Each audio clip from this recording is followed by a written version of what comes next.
오늘은 조선 총독부에 대한 이야기를 해보고 싶습니다.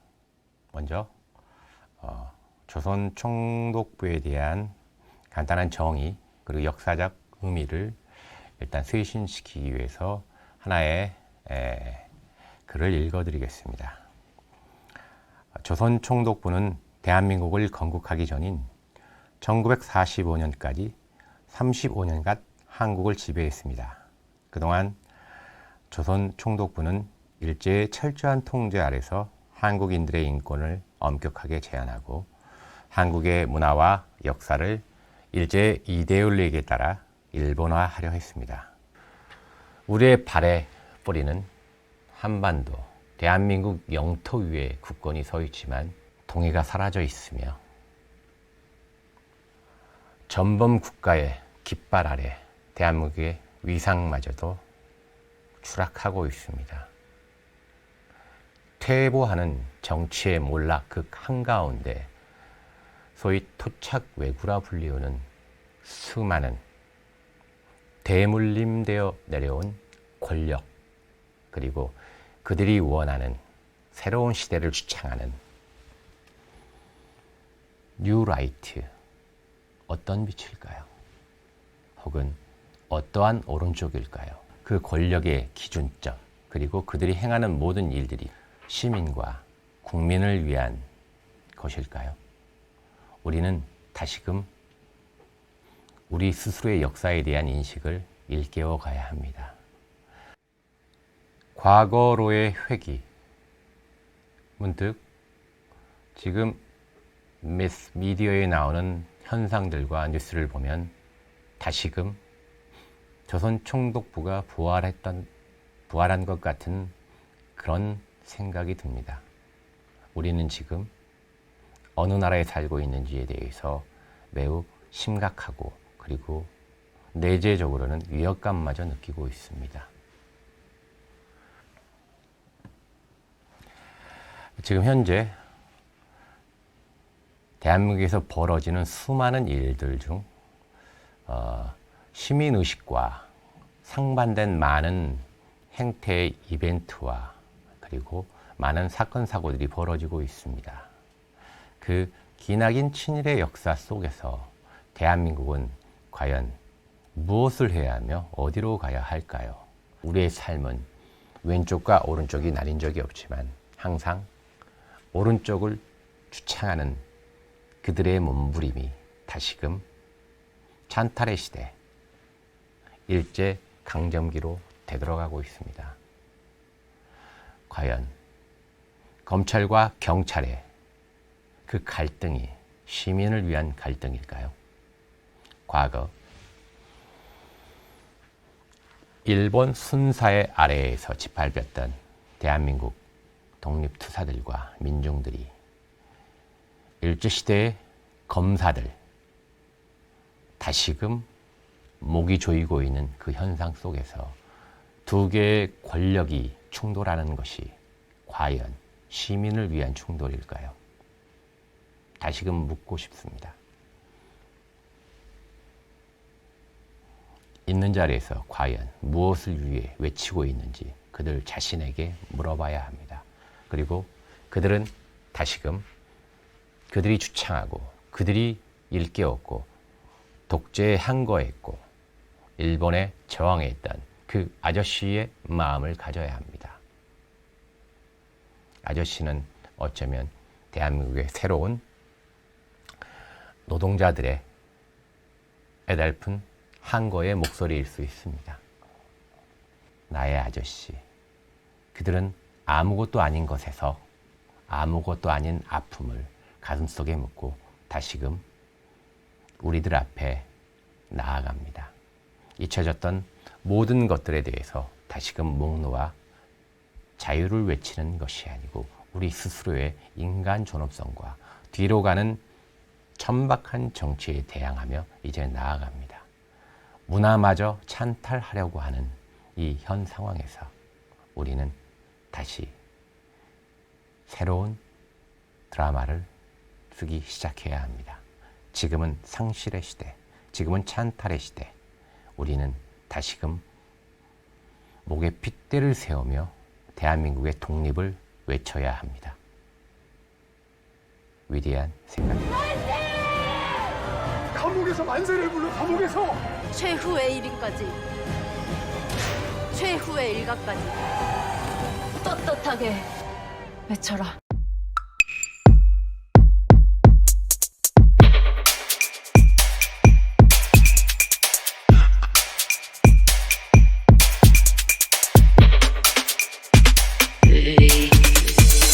안녕하세요. 한 주간의 이슈를 모아서 전달해드리는 KTN 뉴스 브리핑 시작합니다. 안녕하세요. 안녕하세요. 네, 안녕하세요. 지금 저희가 방송을 시작한 지 네네. 얼마 안 돼서 어떻게 저의 색깔을 좀 보여드리고 또 보시는 분들이 한 주간의 이슈를 얼마나 재밌게 잘 네네. 보실 수 있을까 생각을 조금 해봤거든요. 네. 그래서 그냥 제 맘대로 네네. 편한 대로 방송을 해야겠다 생각을 했습니다. 네네. 대통령의 3.1절 기념사가 참으로 충격적입니다. 한 주간 잘 지내셨습니까? 힘들었습니다. 아, 이슈가 너무 많아서 그렇죠. 대한민국에 자꾸 일장기가 걸려서요. 힘들었습니다. 조선이 식민지가 된 것은 구한국이 없었기 때문이며 세계적 대세에 순응하기 위한 유일한 활로이다. 대한민국의 삼척 동자도 다 아는 희대의 매국노 이완용의 말입니다. 우리가 세계사의 변화에 제대로 준비하지 못해 국권을 상실하고 고통받았다. 어제 대한민국 대통령의 제104주년 3.1절 기념사의 일부입니다. 저는 매국노 이완용과 윤석열 대통령의 말 사이에 무슨 차이가 있는지 이해하지 못하겠습니다. 어쨌든 한 주간 정말 많은 이슈들이 있었잖아요. 네. 이번에는 그 정치 쪽 이슈, 그 다음에 방금 말씀하셨던 정치죠, 그것도. 그렇죠. 그 일장기가 걸리는 아주 네네. 역사적으로 정말 가슴 아픈. 네. 어떻게 하면은 일장기를 걸 수가 있을까요? 그거는 정상적인 이성과 그다음에 한국인이라고 치부된다면 판단하기 매우 어렵죠. 이건 분석 자체가 될 수 없는 것들이겠죠. 이걸 분석한다는 것 자체가 일단 의미가 없고요. 맞습니다. 진짜 뭐 이례적입니다. 사실 그 20대 정권이 바뀌고 나서 뉴스에서 가장 많이 듣는 얘기가 네. 저는 이례적입니다 였거든요. 네네. 지금까지는 없었습니다. 이례적인 일입니다. 네. 라는 얘기를 제일 많이 듣는 것 같아요. 매우 거추장스러운 말이죠. 그렇게 하면 안 된다는 말을 말도 안 되는 이례적이라는 그렇게 하면 안 된다는 얘기겠죠. 네. 당연히 그렇게 하면 안 되니까 이례적이죠. 있을 수 없는 예다. 다른 예다. 이런 네네. 뜻인데 저는 모르겠습니다. 이례적이라는 표현은 욕이 숨겨져 있는 말이죠. 한국적인 욕이 많이 포함되어 있는 거죠. 네, 네. 맞아요. 그런 것 같습니다. 그럼 잠깐 여기서 일장기에 대한 얘기를 잠깐 하긴 해야 될 것 같네요. 네. 그나마 다행인 것은 6일기가 안 꽂혀서 다행인 건 다행이고요. 하지만 그 자체 일장기를 걸었다는 거는 뭐 개인의 자유와 이건 존중합니다. 하지만 과연 그자라고 해서 그 어느 특정한 한 부분을 이제 말씀드린 건 아니고요. 예를 들어 독일도 전범 국가였죠. 독일의 발전은 자신의 과거를 뉘우치지 않는다는 거겠죠. 그랬을 경우에 만에 하나 나치 깃발을 독일 통일의 날 때 만약에 그 집에다 걸었을 때 어떤 사태가 벌어질까요? 저는 이런 생각을 합니다. 혹은 유대인들이 정말 힘들게 고생을 많이 했지 않습니까? 물론 이제 유대인에 대한 나쁜 부분도 있고 좋은 부분도 많은 부분이 있겠죠. 하지만 그로 인한 학살을 했을 때 가장 대표적으로 이제 표현되는 것들이 SS죠. SS 영화에 많이 나오죠. 생체 실험. 일본도 똑같은 짓을 했거든요. 그래서 인간 자체 실험을 많이 했죠. 네. 전범 국가의 가장 큰 피해가 그런 것들이겠죠. 그렇기 때문에 뉘우침이라는 게 있었고요. 과연 그 뉘우침마저 사라진 일본의 현실은 무엇일까요? 정치는 퇴보하고 디지털 자체는 다 사라져고 일본 지금 현재 일본 경제 시장에 남아 있는 게 무엇인가요? 아무것도 남아 있는 거 없습니다. 단지 뭐 우수한 척하는 극우. 일본의 트렌드는 이제 극우죠. 극우 하나 딱 남아 있죠. 여전히 어떻게든 전쟁을 도발하려고 하는 그 전쟁 도발을 위한 수많은 마케팅 하다못해 저번에 보시면 미국 뉴스의 많은 대학에 로비를 하고 있었죠. 대한민국에서 일장기가 걸린다는 것은 그 뻔뻔함이죠. 인간 자체, 그 자체로서 자신의 본색을 이제 대놓고 드러내는 거죠. 과거 독립운동가들을 공산당이라고 변화시키더니 이제 그들 스스로 자체가 독립투사인 양 아주 대놓고 나오고 있죠. 매우 심각합니다. 그러게요. 조만간에 제주 4.3 사건 같은 일이 벌어지지는 않을까 생각도 하고 이번 정권은 살면서 그 바쁘신 분들을 배제하고 쉴 틈 없이 무언가의 에너지를 쏟아낼 수 있게 네네. 자꾸 던지는 것 같아요. 네. 아 정말 혼돈 그 자체죠. 네. 무엇을 위해서 이렇게 혼돈을 이끌어내는지는 역사가 이야기하겠지만 우리는 항상 우리들이 봐야 될 것을 보면 된다고 생각합니다. 네, 맞습니다. 3월 첫째 주 일요일이라서 네네. 3월 1일 3.1절에 대한 이야기를 안 할 수가 없고 네네. 또 희대의 사건 하니까 엄청난 사건 같지만 네네. 엄청난 사건입니다, 여러분. 네, 맞습니다. 희대의 사건이 일어났기 때문에 네네. 얘기를 안 하고 갈 수 없고 또 우리가 한 주간의 이슈를 정리하다 보면 그 네. 부분에 대한 얘기를 또 할 수도 있지만 네, 어쨌든 맞습니다. 3월 달이기 때문에 한 번쯤은 꼭 짚어야 되는 이야기인데 왜 네. 이번 3.1절은 문화적 행사가 문화적으로 정말 뛰어났습니다라는 네.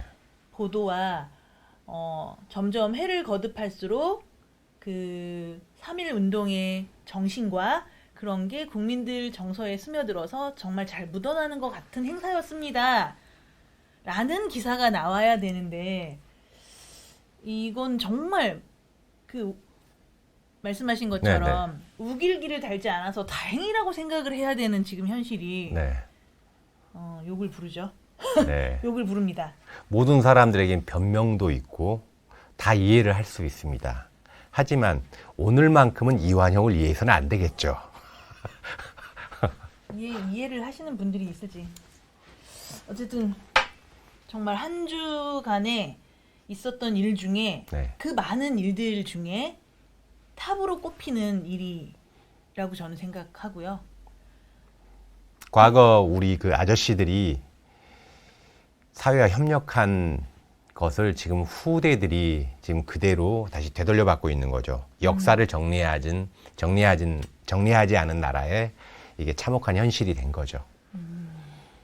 역사를 정리하려고 그 많은 시간들을 보내는 거라고 저는 생각하는데 우리나라는 토착 외구가 이렇게 많은지 몰랐습니다. 그렇죠. 가려워지죠. 왜 수많은 그게 부의 흐름 속에서 이어지는 거죠. 가진 자가 없는 자들을 변화시키죠. 신분 세탁까지 지금 해 나가고 있는 것 같아요. 네. 학력 세탁에 신분 세탁 좋습니다. 간단한. 이번 주 일요일부터 해서 연애, 정치, 네. 스포츠, 사회 두루두루 돌아보면 네. 매주 항상 저를 주말을 기다리게 했던 네네. 드라마가 끝났습니다. 네, 완벽하게 끝났죠. 통쾌한 결말이어서 좀 해피엔딩이어서 너무 좋았고 네네. 조금 상투적인 결말 같기는 했지만 네. 대행사 네네. 드라마에서 보여준 결말은 좀 만족스러웠어요. 저는 보는 시청자 네네. 입장에서 역시 라는 생각도 들었고 사실 지금 우리 국민들이 바라는 거 아닐까라는 생각을 하게 됐어요. 그렇죠. 책에만 존재하는 내용으로 마무리가 되어 가는 거죠. 그렇죠. 네. 그냥 정말 우리 이런 많은 이야기들 속에 권선징악이라는 거 그리고 뭐 여러 가지를 거기 드라마에 다 담았는데 보면서 말씀하신 대로 드라마에만 존재하고 책에만 나오는 이야기. 그런데 지금 현 시대는 너무 머리가 아프고 복잡하고 말 그대로 혐오라는 단어가 그냥 거침없이 나올 수 있을 정도이기 때문에 천사적인 편집이죠. 대행사를 새로이 독립해서 시작을 했지 않습니까? 네. 근데 대행사 안에 스토리 구조 안에서 이미 독립적으로 계열사 분리해서 나온 그 회사의 매몰찬 현실을 보여줬거든요.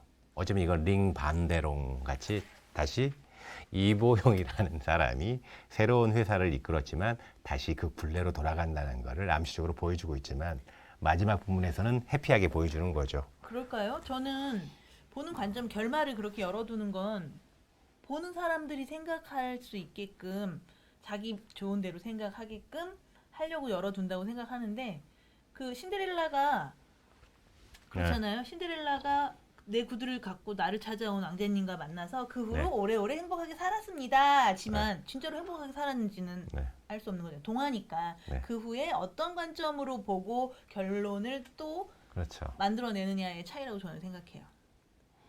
한국의 뭐 작가가 그렇게 일차적이지는 않을 것 같아서요. 어쩌면 행복한 결말을 위한 시청자들에게 툴을 만들 수 있는 그런 자본적 결합에 의한 종결 아닐까요? 그럴 수도 있겠네요. 네. 네, 그 드라마 네. 어쨌든 굉장히 17.3% 네. 자체 최고 종영했다고 최고 시청률을 올리면서 네네. 종영을 했다고 해요. 네네. 어쨌든 너무 축하드리고 좋은 작품이었다는 생각을 하고 한 주 한 주가 늘 대행사를 보기 위해서 행복했던 시간인데 과연 그 뒤를 이을 드라마는 어떨지 그것 또한 기대가 됩니다. 계속 잦은 기업과 재벌과 그리고 복수극이 계속 유행을 하겠죠. 맞아요. 네. 그리고 또 하나 네. 또 하나 일타 스캔들 드라마 네네. 그거는 아직 끝나지 않았는데 이제 끝을 향해 달려가고 있죠. 네네네. 여기 지금 저희 기사에 보면 신재하를 노윤서 납치 범인으로 네네. 확신한 정경호 네. 최악의 위기 일타 스캔들 시청률 18% 돌파라고 네네. 돼 있어요. 와 진짜 신재하가 노윤서의 납치 범인. 근데 사실 그 쇠것을 처음에 썼을 때 네. 형이 네. 범인이라고 생각하는 엄마도 그렇고 분위기가 그렇게 몰아갔을 때 아닐지도 모르겠다는 생각을 잠깐 하긴 했었는데 과연 그랬는데 과연이 그렇게 되더라고요. 그렇죠. 시청자들을 계속 유혹하는 거죠. 시청자들도 그 사실을 믿고 싶지 않지만 일부러 구조적으로 이제 만들어가는 거죠. 그러니까. 막장 드라마의 프레임도 그런 식으로 가죠. 그래서 스스로 생각하고 스스로 판단할 수 있고 참여할 수 있도록 만들어가는 거겠죠. 어쨌든 그래서 더 기대되는 그래서 이번 주도 기대가 되셨을 거고 기대가 됐고 어떻게 내가 생각하는 그게 맞을까라고 네. 조금 더 기다려지게 됐습니다. 이 부분에서도 이제 자꾸 몰아가는 게 사회적 시스템의 문제로 인해서 한 개인들이 이제 망가져간다는 쪽으로 계속 이제 부각을 시키려고 하는데요. 그것도 하나 일종의 이제 선택과 같은 거거든요. 예를 들어서 환경이 좌우하는 건 맞아요. 하지만 그 환경에서 깨어나는 사람들도 있거든요. 꼭 굳이 그것을 어떤 사회적인 시스템의 문제로 계속 몰아가는 거는 좀 그렇게 예뻐 보이지는 않은 것 같아요. 네. 그러네요. 그리고도 많은 이슈들이 있었는데 네네. 드라마는 어쨌든 그렇게 제가 좋아하는 드라마만 일단 네네. 말씀드렸고 그리고 그 모범택시 2 같은 경우도 네네. 사실 현재 동남아 중화권 1위 석권했다. 네네. 그리고 뭐 흥행몰이 중이다 이런 기사가 나왔거든요. 근데 지난주에 방송된 네네. 모범택시 2의 결말은 유쾌하면서도 뭔가 좀 부족한 듯한 느낌. 그리고 재미있게 풀었구나 이런 느낌도 들어서 그러니까 가볍게 보면서 통쾌함을 주는 드라마인가라는 생각을 했어요. 어떻게 보면 이제 타이거 라이딩 효과죠. 택시는 카지노 효과와 글로리 효과 이거에서 이제 같이 탑승한 효과도 좀 많이 있고요. 그 안에서 일단 중요한 것은 시즌 2를 시작할 때 연결점에서 그 배우를 통해서 이제 연결을 했다는 것과 그리고 그 안에 사회적 이슈를 계속해서 시청자들에게 계속 보여주고 있다. 물론 이제 뻔한 스토리지만 그 안에서 계속 보게 만드는 이 연출의 효과가 역시 타이거 라이딩을 할 만하구나 이런 생각이 듭니다. 그렇겠네요. 네. 저희가 이 드라마 얘기를 이렇게 하다 보니까 네네. 우리 기자님께서 네네. K 트렌디 기획으로 쓰신 네네. 기사들이 몇 개 있어요. 네네.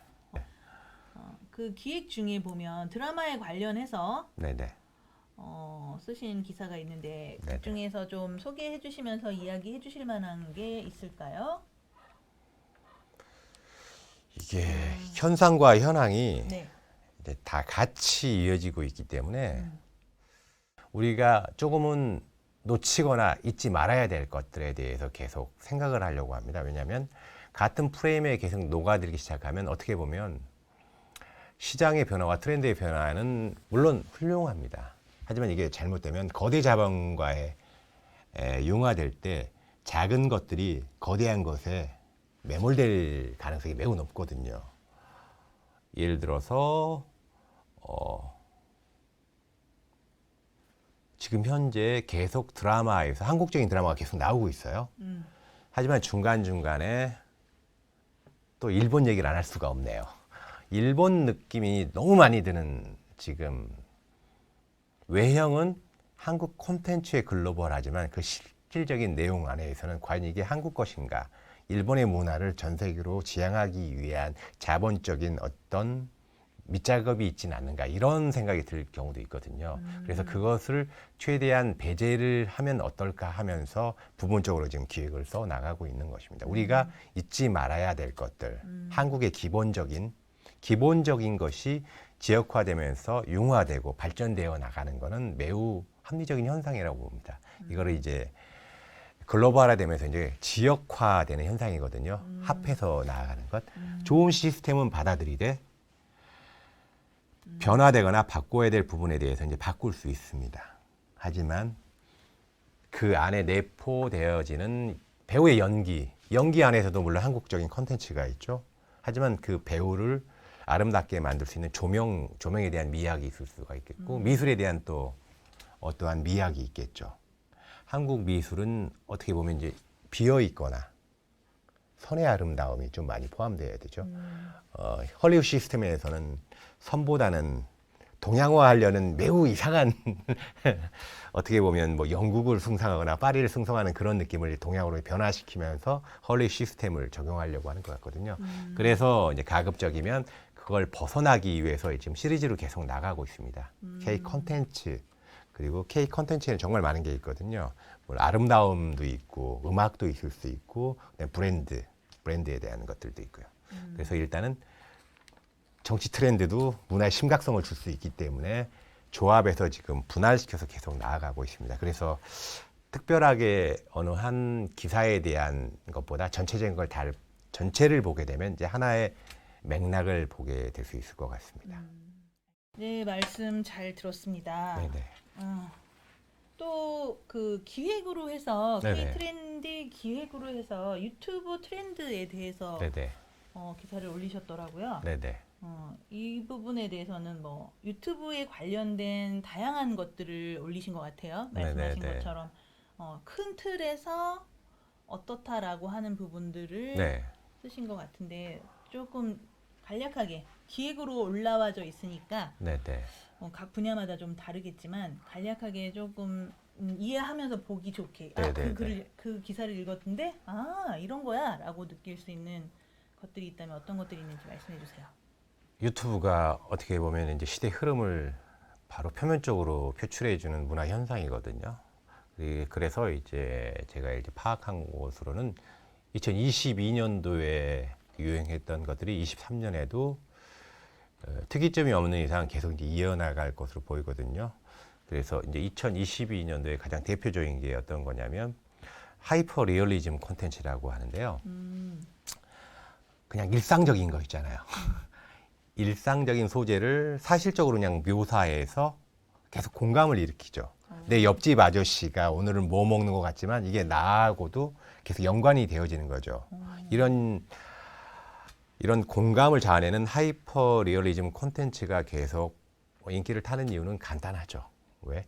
유튜브가 너무나 맛집 블로그 형태로 지금 변화하고 있거든요. 그때 과연 나에게 피부로 느낄 수 있는 게 무엇인가, 그 공감을 자아내는 게 바로 이런 거죠. 가장 일상적인 소재를 재미도 있고 남의 이야기가 아닌 내 이야기처럼 바로 들을 수 있는 것. 그래서 매우 큰 사랑을 받아냈죠. 뷰수도 매우 많이 올랐고요. 그게 뭐 뱅숑? 저는 아직 잘 모릅니다. 잘 모르는데 뱅숑, 뭐 사내뷰 공업 뭐 이런 것들도 있고요. 맞아요, 맞아요. 쇼박스와 맞아요. 너덜트 이게 이제 제일 크게 이제 인기하는 거죠. 어쩌면 이제 이런 하이퍼 리얼리즘 콘텐츠 자체가 상업이라는 거대한 틀에 바뀌면 이제 그게 콘텐츠로 제작 가능할 가망성이 많이 높아지게 되는 거죠. 그리고 이제 두 번째가 셀럽의 매력을 재발견하게 하는 이제 토크쇼 시리즈. 이거는 지금 현재 미디어에 이미 방영이 많이 돼 있어요. 그렇죠.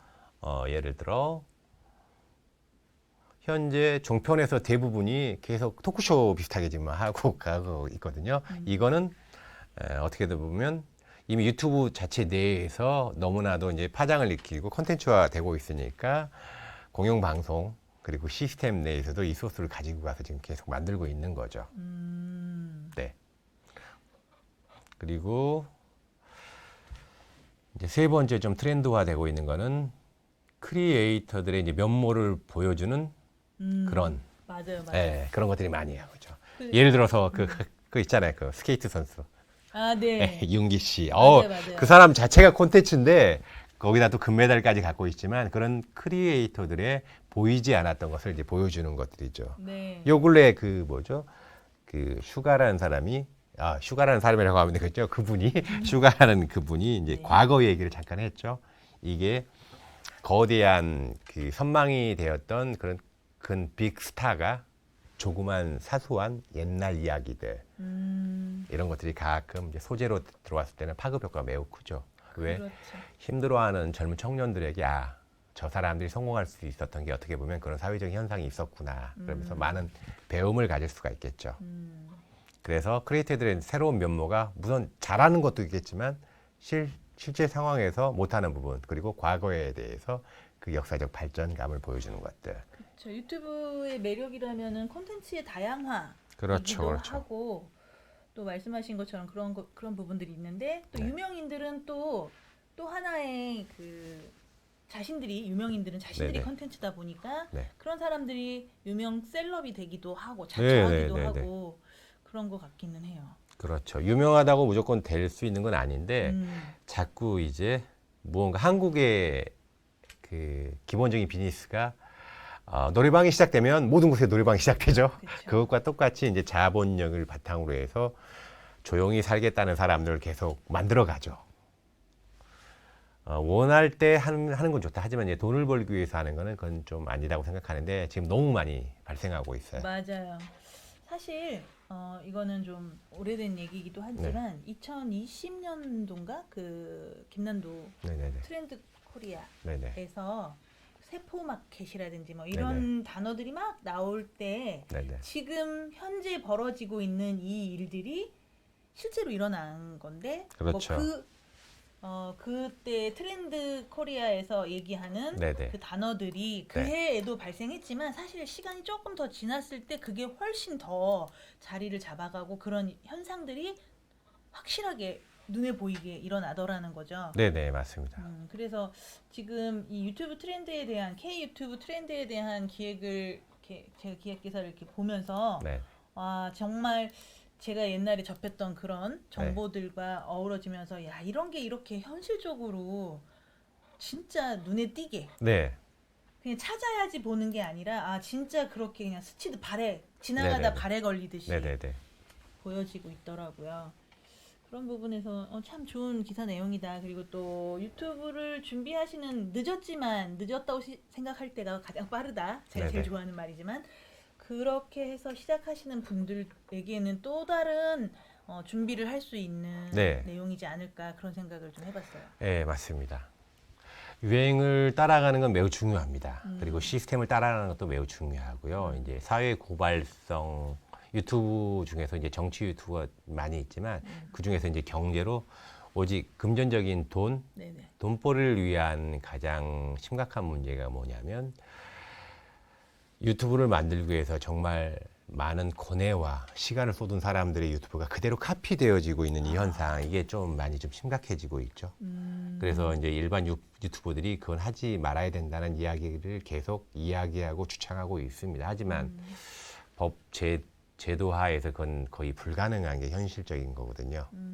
특성화된 특화나 이런 게 없기 때문에 자체로서 그게 가장 도덕적 회의, 가장 심각한 문제인 거죠. 그럴 수 예. 있겠네요. 그럼에도 불구하고 그 준비되어 있는 제도와 법 안에서 네. 그 자기 컨텐츠나 자기 거를 보호하려고 나름 이렇게 하시는 분들도 있어서 이런 부분이 가장 큰 문제이긴 한데 말씀하신 부분이 그렇죠. 가장 큰 부분이긴 하지만 항상 이해하고 가야 됩니다. 대한민국의 이제 젊은 사람들과 컨텐츠화할 때 만들어가는 사람들은 법보다 30년 앞서 있으니까요. 일단 이해를 하고 가셔야 됩니다. 대한민국 정치가 그리고 정책이 여러분들의 그런 엄청난 아이디어와 생각과 여러분들이 만들어가는 것들을 뒷받침을 지금 못 해주고 있어요. 이게 지금 현실이니까 맞습니다. 그 부분 극복해서 나가셔야 됩니다. 살아남는 자만이 이제 남을 것 같습니다. 그렇죠. 올해 그리고 또 그 경제 부분도 굉장히 많이 세심하게 다뤄주셨더라고요. 네네. 사실 경제는 중요한 부분이죠. 우리 네. 생활에 밀착되어 있는 네네. 부분이기도 하고 또 설령 내가 경제라는 거대한 타이틀 안에 들어가서 네, 무언가의 소리를 낼 만한가라고 생각을 했다가도 일상이 경제니까. 네네, 그래서 여기 K 트렌디에서 네네, 다룬 경제 부분에 대해서도 네. 살짝 설명 좀 해주세요. 경제가 지금 제일 심각한 부분이거든요. 네. 왜냐하면 경제의 심각성은 이제 주로 이제 경제 전문지나 그다음에 기재부, 기타 여하에서 연구소, 예를 들어서 삼성경제연구소도 있을 수 있고요. 수많은 경제연구소에서 이제 미래에 대한 전략을 제시해 줘야 되고 그 전략에 맞춰서 국가적인 차원에서 정책적으로 그 뒷받침을 해줘야 하거든요. 지금 현재로서는 내가 뭐 쌀 몇 가마니 판다고 해서 경제가 변화되는 건 아니거든요. 융복합 시대이기 때문에 정책적 기반이 계속 함께 해줘야 합니다. 그때 가장 중요한 부분은 국격이거든요. K 콘텐츠가 전 세계에 나갈 수 있었던 것은 대한민국의 위신과 국격.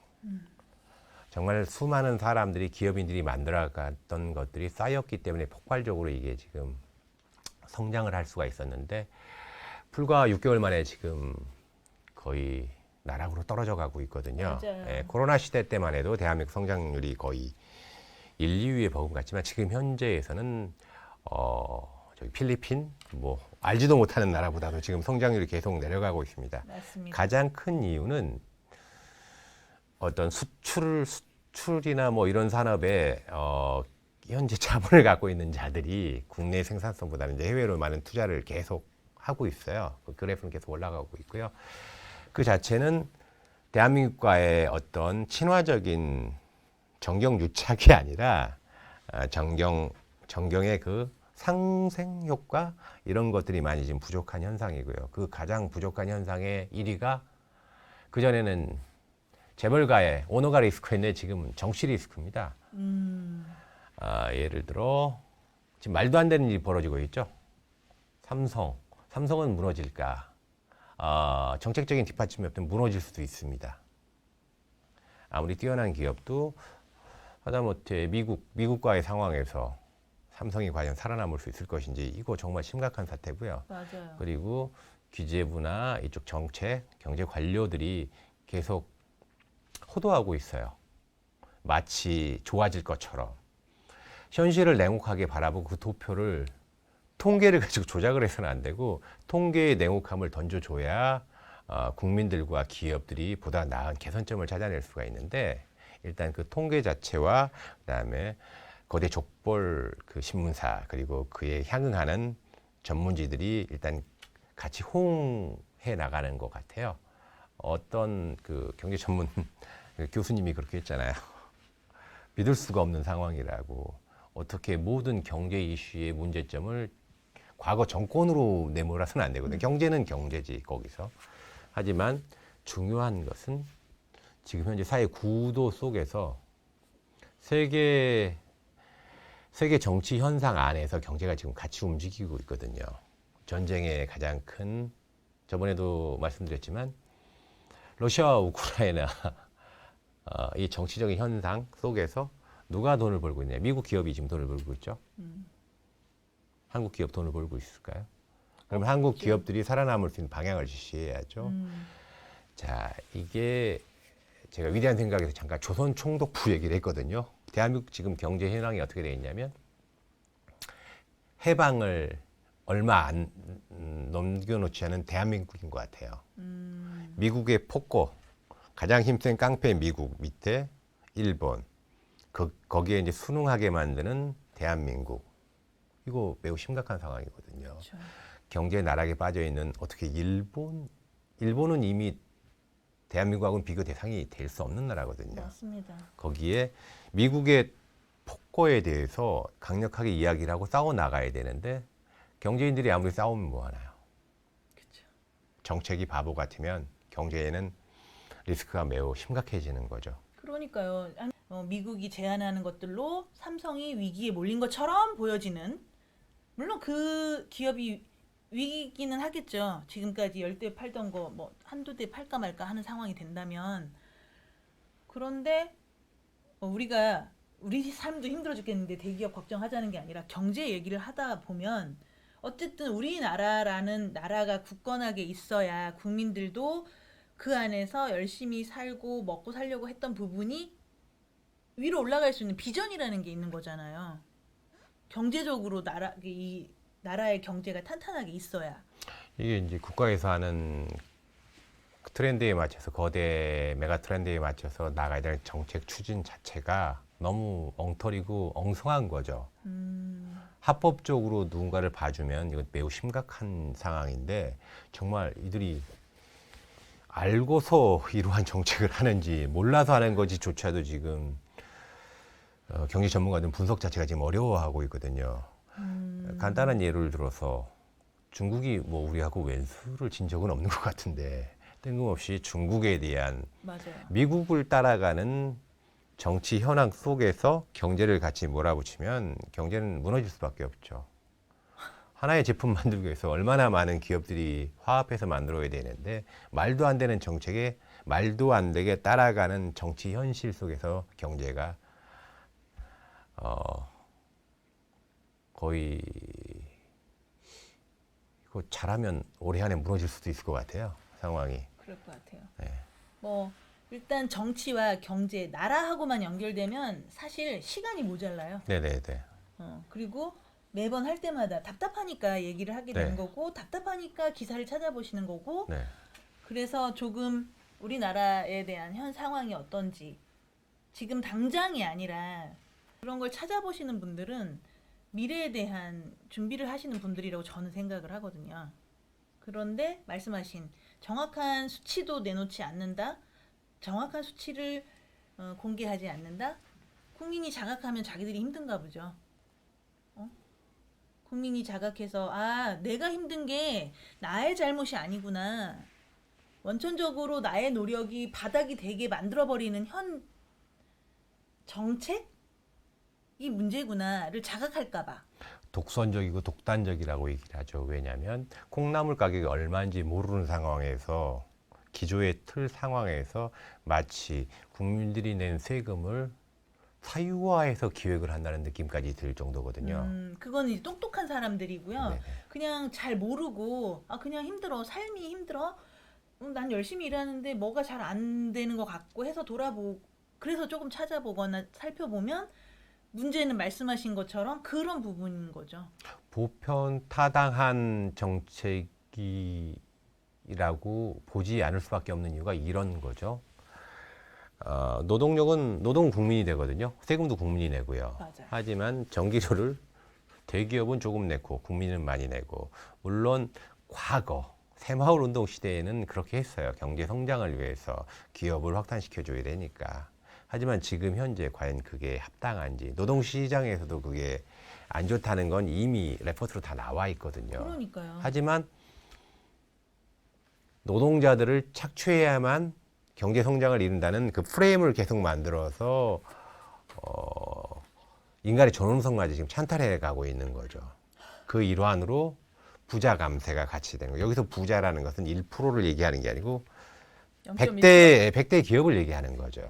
그들의 감세 효과는 조 단위잖아요. 맞습니다. 네네. 그래서 그걸 다시 메꿔야 되기 때문에 악순환적으로 대한민국이 거대 기업이면 국민들은 거기 노동자인데 기업의 이윤을 위해서 노동자에게서 돈을 더 가져가는 상황이 되는 거죠. 그러니까요. 예. 그런 거 생각하면 그래서 말도 안 되는 노동 시간에 대한 네네네 이제 일하다가 죽으라는 얘기까지 들릴 수 있겠죠. 죽으라는 얘기죠. 네네. 다른 건 절대 꿈을 꾸어서도 안 되고 정치를 보아서도 안 되고 오직 내일의 밥을 위해서, 내일의 밥거리, 내일 반찬을 위해서 계속 노동을 해라. 뭐 이런 느낌이 될 수가 있죠. 네. 속상합니다. 일단 얘기가 나왔으니까 경제 얘기는 경제 얘기를 조금 더 해보실까요? 네. 보면은 저희 기사에 올라온 게 지금 인플레 쇼크, 미국 네. 인플레 네. 쇼크로 환율이 1,320원 돌파했고 코스피 장중 2,400원 선 붕괴됐다라는 기사가 이번 주 초에 나왔었고요. 네네. 그리고 뭐 경제 쪽으로 그거 외에도 네. 수출 방금 네네네. 말씀하셨던 중국 수출에 관련한 부분들이라든지 뭐 이런 부분들이 다양한 기사들이 올라와서 네. 그래서 K경제 네. 불확실성 앞에 놓인 2023 경기 침체에 대비해야 된다. 네네네. 이런 제목으로 글을 또 올려주셨는데 네네. 이런 거 이게 기사 쓰시면서 경기 침체가 지금 심각하다고 아까 전에도 네네네. 말씀해 주셨는데 우리 국민들이 좀 알고 네. 알면 알수록 네. 답답함과 속 터짐, 네. 욕을 부르는 현실이지만 네네. 그래도 알고 있어서 대처해야 될 것들, 그다음에 받아들여야 될 것들이 있다면 어떤 것들이 있을까요? 이건 그냥 비극이죠. 죽을 줄 알지만 나락으로 걸어가고 있는 상황이죠. 이거는 국민 한 사람이 해결할 수 있는 부분이 아니죠. 어떤 콘텐츠 시장에서도 이미 시스템화되어 있기 때문에 일반 개인은 어떠한 콘텐츠로 인한 무언가를 지금 만들기가 매우 어려운 상황이에요. 그걸 만들어가는 것들도 또 거대 자본이 계속 만들어가고 있고요. 그중에서 가장 심각한 게 바로 이제 보편적 복지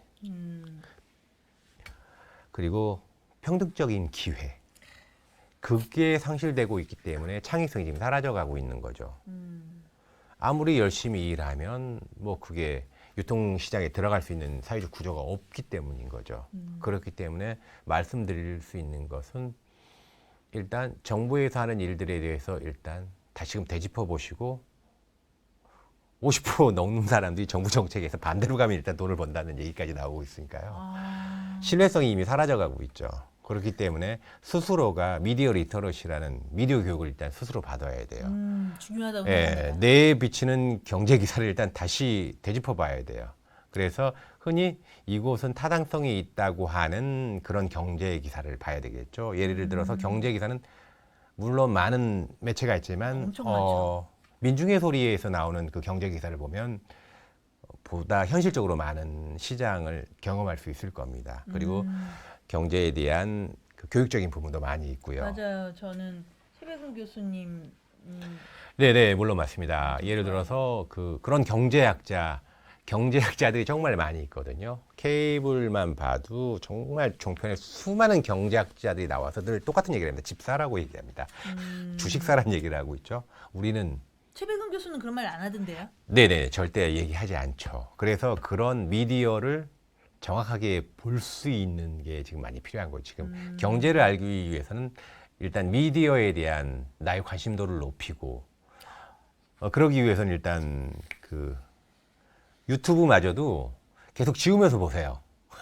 그건 기록하고 인정합니다. 자꾸 그러면 계속 광고에 의한 뉴스를 계속 보게 맞아요. 되고요. 구독은 똑같은 구독대로 거를. 놔두되 그 관련된 것들이 올라오기 때문에 좀 지우면서 보면 조금 물론 이제 구독 성향을 가지고 네네. AI가 해주지만 그래도 다양한 게 제가 그걸 해봤더니 네네. 저 구독하는 게 한 60개 정도가 구독 네네. 갔는데 그런데도 불구하고 제가 본 기록들을 이렇게 지웠더니 좀 다양한 것들이 많이 올라오더라고요. 그렇죠. 일단은 유튜브, 페이스북, 뭐 인스타그램 활용을 하되 믿어서는 안 됩니다. 알고리즘 시스템이라는 것은 뭐 유튜브를 국가에서 경영하는 게 아니잖아요. 개인이 하기 때문에 들어온 자들의 지갑을 찬탈하기 위한 구조이기 때문에 다소 힘들더라도 검색을 해서 새로운 유튜브를 찾기 시작하면 여러분에게는 정말 지적으로 더 깊이 있는 정보를 얻을 수가 있겠죠. 유튜브가 주는 것보다는 검색해서 찾아서 찾아내는 게 훨씬 더 진실에 가깝고 내가 원하는 정보를 가질 수 있는 게 되겠죠. 그래서 우리는 이제 2023년에는 일단 현상적으로는 일단 힘듭니다. 왜 보편적으로 평등할 것 같다는 생각을 일단 버리세요. 일단 지금 현재 구조에서는 교육 시스템 자체도 문제가 있고 경제 자체도 구조적으로 문제가 있기 때문에 일단 각자 도생의 그 시간이 도래했기 때문에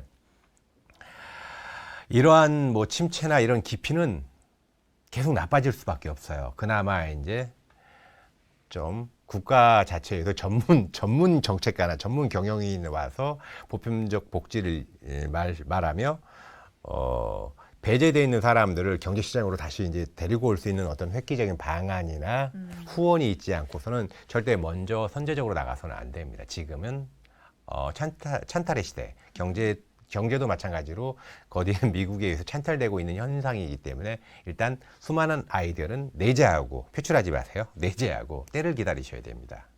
그래서 정부와 민간이 뭐 합동으로 한다고 할 때도 다시 한번 되짚어 봐야 돼요. 미분양권을 국가에서 사주라는 이런 말도 안 되는 헛소리를 하고 있잖아요. 국민에게 그렇죠. 나눠주는 것도 아니고. 그렇죠. 그러한 정책과 경제 현안 속에서는 무조건 감추고 가지고 계세요. 가장 훌륭한 아이디어는 일단 가지고 계세요. 지금 현상에서 보인다는 것은 어떻게 보면 찬탈당할 수 있다. 그래서 무조건 시스템 구축하기 전까지는 생존의 그늘 아래에서 조용히 좋은 사회적 구도가 제가 볼 때는 3년은 지나야 될 것 같습니다. 그 전까지는 정말 맛있는 밥이라도 많이 드셔야 되는데 맛있는 밥조차도 많이 못 먹는 상황이 네, 당분간은 못 이어질 것 먹고 같습니다. 있습니다. 네. 제가 저부터도 그렇습니다. 네, 감사하고요. 정말 복잡하고 머리 아픈 일들이 많은 네. 현실에 조금 더 머리가 아파지는 이야기이기는 하지만 네네. 꼭 알아야 되는 부분이라는 생각이 들어서 네. 참고하시고 저도 뭐 학생들한테 이야기할 때라던가 네네. 그럴 때 저도 그런 얘기 하거든요. 이것이 맞는지 아닌지를 그냥 그걸 보고 궁금했던 걸 해소시켜 주지만 이게 정확한 건지 안 정확한 건지에 대해서 알려면 그래서 교수들이나 먼저 배우신 분들이 그들이 알고 있는 정보로 진단을 했을 때 정확하구나 하는 걸 알려주는 거잖아요. 근데 말씀하신 것처럼 그렇지 않다면 찾아서 이게 네네. 맞는지 확인을 하고 보는 게 중요한 것 같기는 해요. 자기 발전에도 네네네네. 그렇고 살아가는 데 여러모로 도움이 될 것 같기는 합니다. 네, 맞습니다. 이제 예는 아니고요. 사회 현상 중에 왜 찬탈의 시대라고 얘기하냐면요. 하다못해 이제 대한민국 콘텐츠가 전 세계에 이제 부각을 받고 있잖아요. 부각이 되고 예, 있죠. 부각이 되고 있죠. 이때 가장 큰 경제 효과를 누릴 수 있는 게 SM입니다.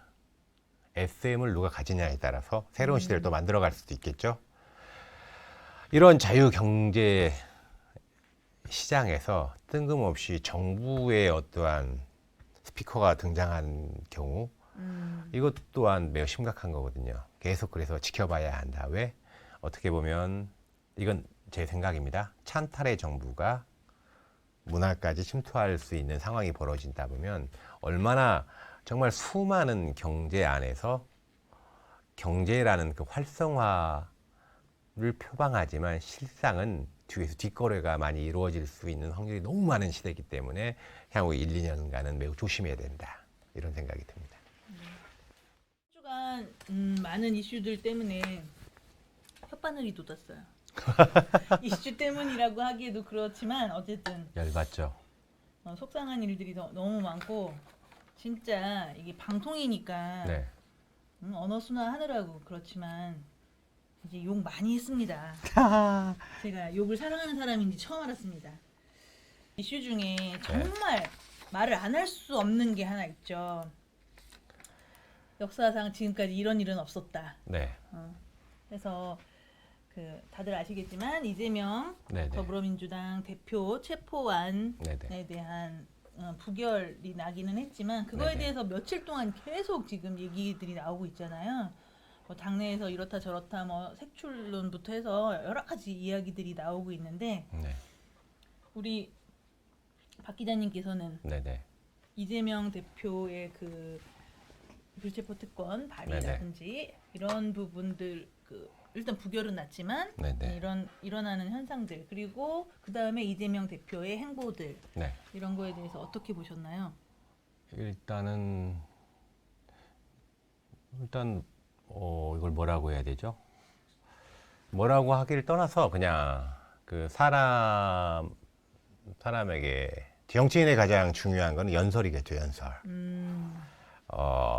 위대한 연설가 고 노무현 대통령? 네네. 네, 그분 연설 멋있죠.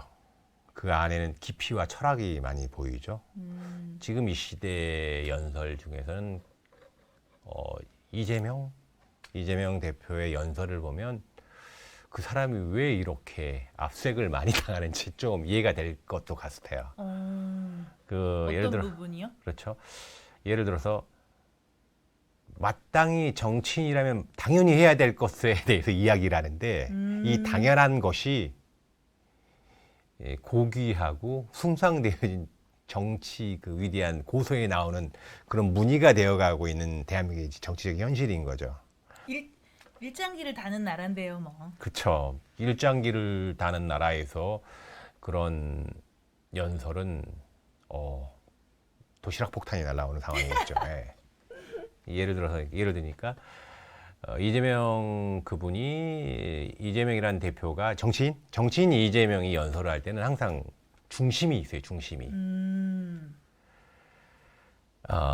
가장 큰 핵심은 국민을 위해 일하는 머슴이 되겠다고 하잖아요. 머슴. 그게 어떤 의미냐면 국민을 위해 일하는 정치인이 권력을 위한 지배자가 결코 아니고 국가는 국민이고 국민이 곧 국가라고 강조를 해요. 멋있는 말이죠. 예. 그리고 근데 그분은 말만 그런 게 아니라 진짜 그런 마음으로 하시는 게 보여요. 저는. 그렇죠. 이제 재벌이나 이런 분들이 이제 부의 축적을 위해서 예를 들어서 통장에 막 1조가 있는데 짜장면을 시켜 먹는 사람들이 있는 반면 그렇지 500원 아끼고. 정치라고 하면 자기의 부의 한계점을 정해놔야죠. 1억이면 1억, 100억이면 100억.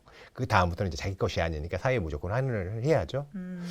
그게 이제 외형적으로 봤을 때 이재명이라는 정치인은 그게 다소 곳이 좀 그분한테는 거의 1조에 가까운 돈이지만 이웃하는 정치인이 봤을 때는 그것보다 더 모으고 정치를 하셔야 되는데 그렇죠. 그치. 그 기본이 비교 대상이 되는 거죠. 아. 이 정도면 그래도 예를 들어 대장동 이 정도면 그래도 지나가도 50억씩인데 이 정도면 뭐 해야 되는데 그분한테는 그런 게 이제 보이지 않는다는 게 위화감이죠. 위협감. 그렇죠. 나와 같은 사람이 정치를 해야 되는데 네.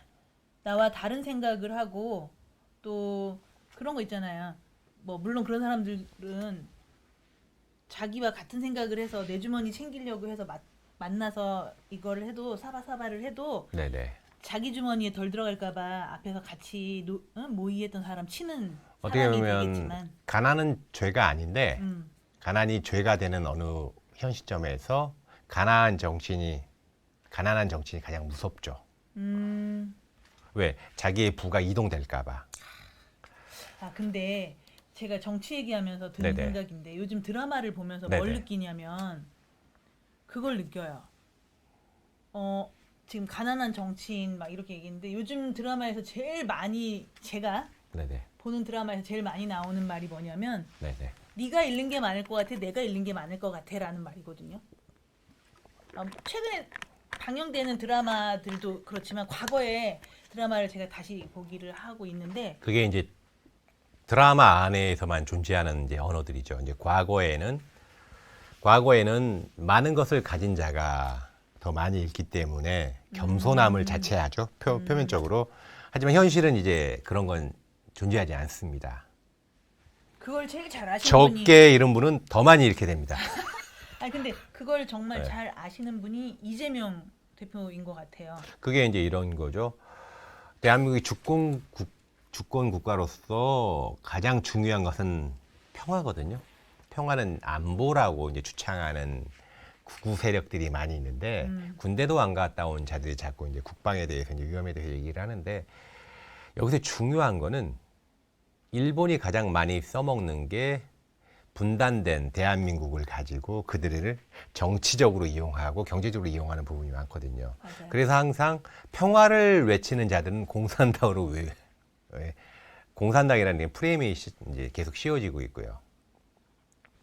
말도 안 되는 얘기죠. 과거 뭐 미국과 러시아의 그런 냉전 시대 때 나왔던 말을 아직까지도 그대로 이어가고 있는데 그 프레임에 여전히 소수의 사람들이 농락당하고 있지만 그게 전체인 것인 마냥 지금 또 프레임화되어서 이제 보도되고 있는 게 가장 큰 문제죠. 가슴이 예. 아픕니다. 그래서 북한에게 이제 북한과의 그 긴장감을 계속 올린다는 것 자체는 정권의 무능함일 수도 있고 권력을 계속 이어가기 위한 하나의 정치적 이슈일 뿐인 거죠. 일본이 행한 것을 한국이 왜 해야 되죠? 북한과 우리는 하나의 민족이죠. 동독과 소독 악수하면 되는 겁니다. 악수하면 되는 거를 왜 남의 나라 늘 얘기하는 것지만 위태로운 안보 속에서 누가 돈을 버느냐 이게 가장 큰 그 현실을 정치적인 상황을 이해할 수 있는 가장 근본적인 거죠. 그리고 또 중요한 거는 그 이재명 대표의 연설을 보면은 민생 얘기를 해요. 민생. 네네. 살아있는 민생이죠. 네. 민생도 간단합니다. 아니 서민 예산을 늘리면 간단한 거 아니에요? 이건 정치, 그거는 예, 정신이 당연히 해야 되는 거잖아요. 항상 그런데 예. 이재명 대표가 항상 주창하는 얘기인 것 같아요. 그렇죠. 왜냐하면 경제 아까도 잠깐 우리 경제 얘기하면서 얘기했잖아요. 경제 위기가 계속 왔어요. 거의 이제 대기업들은 거의 100만 년 먹을 동안에 그 쌀을 살 돈이 있어요. 서민들은 중간 계층이라고 하는 사람들은 그래도 쌀 가격으로만 얘기해요. 쌀 1년 정도는 버틸 수 있는 쌀이 있어요.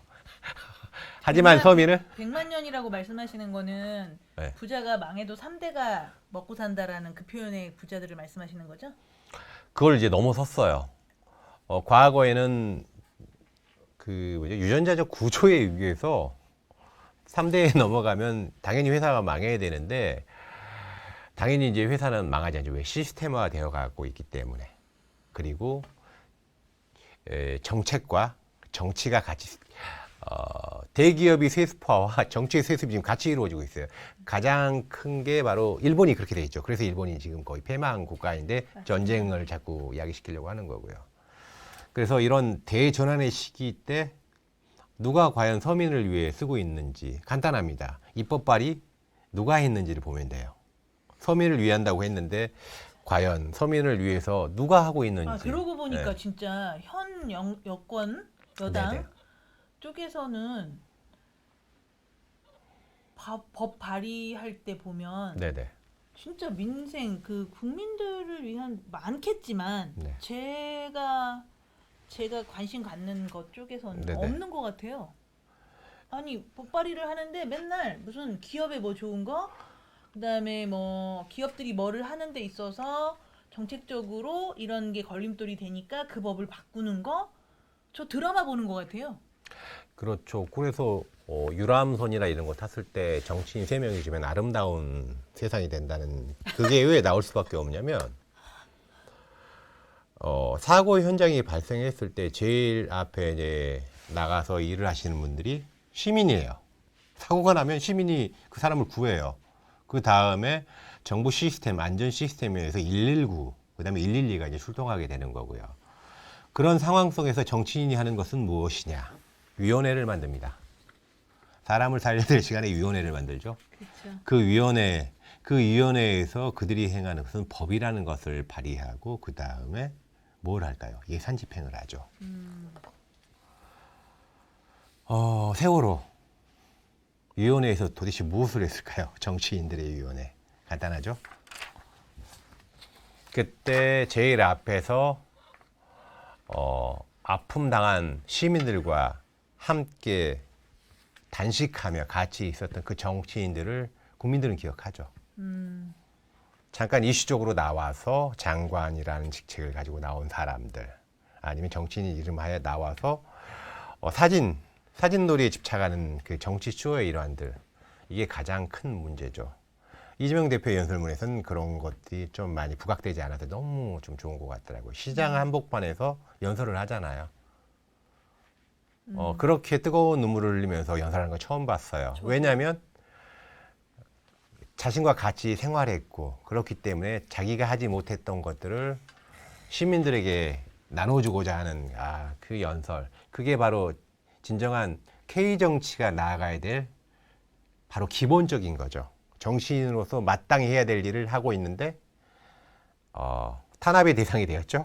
왜? 가장 무서운 존재는 누구일까 할 때 가난한 정치인은 가장 무섭습니다. 그러네요. 네.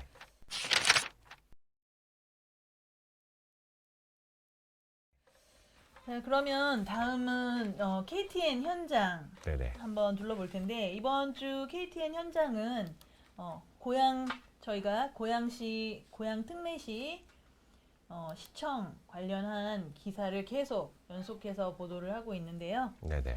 이번에는 그 경기도 의원 정동혁 의원을 만나고 왔습니다. 네네. 그 MZ 의원으로 네네. 92년생이시고요. 초선이신데 만나보고 느꼈던 건 네. 상당히 포스가 있다. 그리고 의식이 뚜렷하고 의식이 정말 시민과 함께하는 네. 그런 의식을 갖고 있는 사람이더라고요. 그나마 다행인 게 거의 대를 이어서 하는 그 정당 정치, 여의도 정치의 그런 퇴색함을 한 5분 정도 만에 지금 다 밝게 만들어주는 그런 의원 중에 젊은 정치인 중에 한 사람인 것 같아요. 다행인 게 경기도 도의원들의 지금 젊은 정치인들의 폭이 좀 많이 좀 넓어졌더라고요. 네. 이게 정말 대한민국이 변화의 시대에 네. 표방되어야 될 좋은 모습인 것 같고요. 네. 그분들이 생각하는 것과 그리고 그분들이 이제 추구하는 정치 이념들이 말도 안 되는 그 색깔 프레임이 일단 없다는 거. 맞아요. 젊은 분들이 같이 융합하고 상생하려고 맞아요. 한다는 것 자체가 너무 네, 기분이 좋더라고요. 되게 좋더라고요. 국민의힘 당이냐 더불어민주당이냐가 아니라 같은 곳을 바라보고 시민들을 위해서 같은 정책을 펼치느냐 아니냐를 가지고 논쟁을 네. 펼치지. 어쨌든 한번 보시면 영상 잠깐 보시면 네네. 아실 거예요. 그래서 반갑습니다. 네, 반갑습니다. 네. 의원님 이제 정치에 입문하신 거죠? 그쵸, 입문은. 네. 우리 의원님에 대해서 소개 좀 해주세요. 네, 간단하게 말씀을 드리자면 저는 더불어민주당 소속이고 이제 고양시 화정 1, 2동 지역구를 두고 있는 경기도 의원 정동혁이라고 하고요. 생각을 갖고 계시죠? 네, 우선은 저는 청년 의원이고 다른 동년배 나이가 비슷하신 의원님들도 다 청년 의원, 똑같은 청년 의원인데요. 네. 저는 다른 청년 의원들이랑 조금 다를 수도 있겠다라는 것도 좀 느끼고 있어요. 네. 그러니까 이제 다 똑같다라는 건 아니고 제가 이제 기사나 이런 걸 봤을 때 몇 분의 청년 의원님들이 청년의 패기로 이 세상을 바꿔보겠다. 이런 말씀을 하시는 분들이 간혹 있으세요. 근데 제가 이 의정 활동을 해보니까 정치는 절대 혼자 할 수 없다고 저는 이제 선배님들이나 많은 참모님들한테 이제 그런 조언을 많이 받는데, 그때는 정치 시작하기 전이니까 뭐 그런가 보다 했는데 막상 제가 이 일을 해보니까 함께 하는 거라고 생각하고, 제가 그걸 후보 때부터 느꼈어요. 예, 정치는 절대 혼자 할 수 없어요. 예, 우선은 저는 청년 의원이고 다른 동년배 뭐 그 나이가 비슷하신 의원님들도 다 청년 의원, 똑같은 청년 의원인데요. 네. 저는 다른 청년 의원들이랑 조금 다를 수도 있겠다라는 것도 좀 느끼고 있어요. 네. 그러니까 이제 다 똑같다는 건 아니고, 제가 이제 기사나 이런 걸 봤을 때 몇 분의 청년 의원님들이 청년의 패기로 이 세상을 바꿔보겠다, 이런 말씀을 하시는 분들이 간혹 있으세요. 근데 제가 이 의정 활동을 해보니까 정치는 절대 혼자 할 수 없다고 저는 이제 선배님들이나 많은 참모님들한테 이제 그런 조언을 많이 받는데, 그때는 정치 시작하기 전이니까 뭐 그런가 보다 했는데 막상 제가 이 일을 해보니까 함께 하는 거라고 생각하고, 제가 그걸 후보 때부터 느꼈어요. 예, 정치는 절대 혼자 할 수 없어요. 고양시 덕양구 의원이고요. 네. 덕양 구민입니다. 네. 초선 의원으로서 의정 활동을 시작한 지 얼마 안 됐기 때문에 사실 지금도 모르는 것도 많고 배워야 될 것도 굉장히 많은 상황인데요. 그래서 저는 이제 지금 제가 의원 생활한 지가 한 7개월, 8개월, 한 8개월 정도 된 것 같은데, 저는 사실 뉴스나 이런 신문, 그리고 제가 직접 경험해본 경기도를 경험을 해보니까 가장 제일 처음으로 느꼈던 것은 이 단체장의 역할이었습니다. 네. 이 하나의 단체장의 역할이 굉장히 중요하구나라는 걸 느꼈고요. 그러니까 뭐 크게 따지면은 우리나라로 치면 대통령이 굉장히 중요하구나. 경기도로 치면 경기도지사가 굉장히 중요하구나. 고양시로 치면은 고양시장이 굉장히 중요하구나라는 그런 그 단체장의 역할이 굉장히 중요하다고 보는데, 우선 경기도 얘기부터 먼저 말씀을 드릴게요. 김동연 경기도지사님이 처음에 우리 156명의 경기도 의원들 앞에서 말씀을 드렸던 것은, 모든 의장님도 마찬가지고요. 소통과 협치가 굉장히 중요하다. 경기도와 경기도 의회, 그리고 우리 경기도민, 그리고 우리 경기도 교육청, 이게 모든 게 다 소통과 협치가 굉장히 중요하다를 강조를 많이 하셨습니다. 사실 지금 경기도 의원도 78대 78, 고양시 의원님도 17대 17로 동수입니다. 당이란 걸 떠나서요, 단체장의 책무는 저는 고양시 의회와의 소통과 협치가 굉장히 중요하다고 생각을 하거든요. 근데 이제 저는 고양시 의원이 아니기 때문에 이제 고양시 의원님들이 어떻게 의정 활동을 하시는지 기사나 의회 홈페이지 가서 이렇게 보고 이렇게 다른 걸 이렇게 찾아봤을 때, 저는 개인적으로 당이 달라서가 아니고요. 저는 고양시장님께서 의회랑 소통을 하는 거에 대한 좀 문제점이 좀 있어 보인다라는 것을 좀 느꼈습니다. 왜냐하면 제가 첫 번째로 김동연 경기도지사님을 봤기 때문에, 작년에 후보 때 저희 화정 이라고 하면은 화정 도의원도 있을 거고요. 네. 화정 시의원도 있을 거고요. 네. 또 화정 지역구를 두고 있는 지금 현 시장님도 있을 겁니다. 네. 이 많은 후보들이 화정 1동 사거리에 네. 현수막을 다 붙였어요.